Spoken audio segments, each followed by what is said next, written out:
Seringkali kita menganggap kalau hutang itu adalah solusi dari perekonomian kita. Hutang bisa membantu kita menyelesaikan masalah ekonomi kita.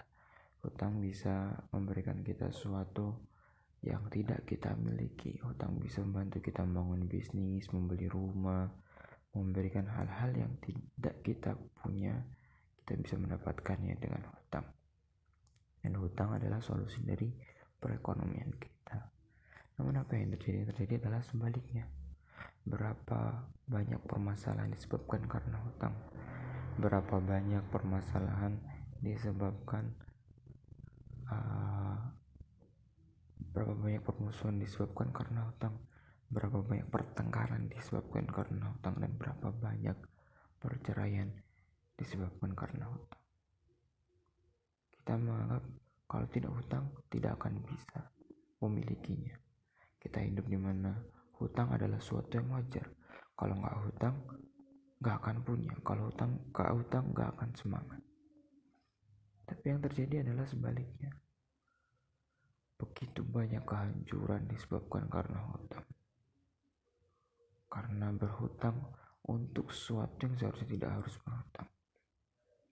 Memaksakan ego kita, memaksakan gengsi kita.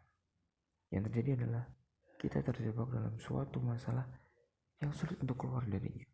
Disebabkan ulah perilaku kita sendiri, karena kita membiasakan diri kita untuk berhutang untuk sesuatu yang sebenarnya tidak butuh untuk berhutang.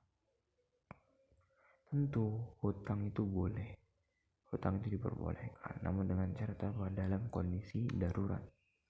Dalam kondisi darurat itu maksudnya apa?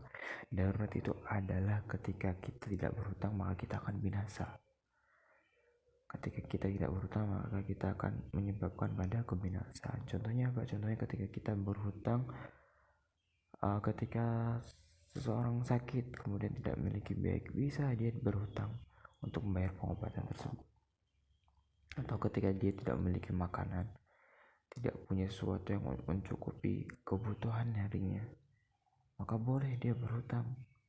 Atau mungkin ketika seorang di PHK dari pekerjaannya, dia tidak memiliki pekerjaan, dia boleh berhutang sampai dia mendapatkan pekerjaan selanjutnya. Namun yang terjadi saat ini adalah hutang untuk sesuatu yang tidak perlu.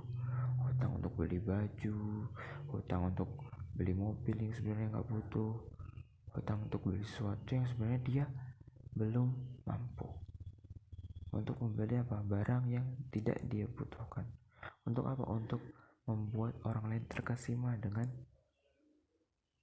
kita, namun dengan uang yang tidak kita miliki. Akhirnya apa yang terjadi? Kita terjebak dalam hutang. Berapa banyak kasus bunuh diri gara-gara pinjaman online? Berapa banyak orang-orang yang debt collector datang ke rumah mengancam, mengambil aset? Berapa banyak aset yang diambil berapa banyak aset-aset yang diambil oleh bank? Berapa banyak rumah yang disita oleh bank? Disebabkan karena hutang. Terlebih ketika hutang itu adalah hutang gengsi, hutang yang disebabkan karena membeli sesuatu yang tidak dimampu, memaksakan sesuatu yang tidak dibutuhkan. Maka inilah yang menjadi penyebab kesengsaraan, penyebab permasalahan. Kita lihat bahwasannya penyebab terbesar perceraian nomor satu adalah kekerasan. Nomor dua adalah ekonomi. Kita bisa lihat data di Kemenak, di Kementerian Agama. Namun jika kita berpikir ulang, apa penyebab dari sebuah kekerasan dari suatu rumah tangga? Tentu tidak jauh-jauh dari namanya ekonomi.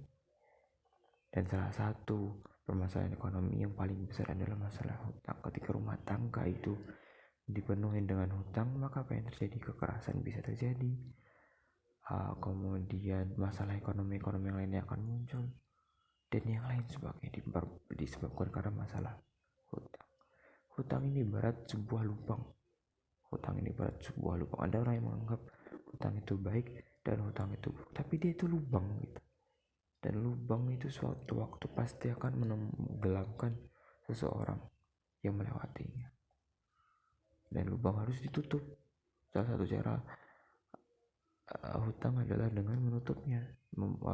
Menutup lubang adalah ya ditutup gitu, karena hutang itu lubang, hutang itu harus ditutup.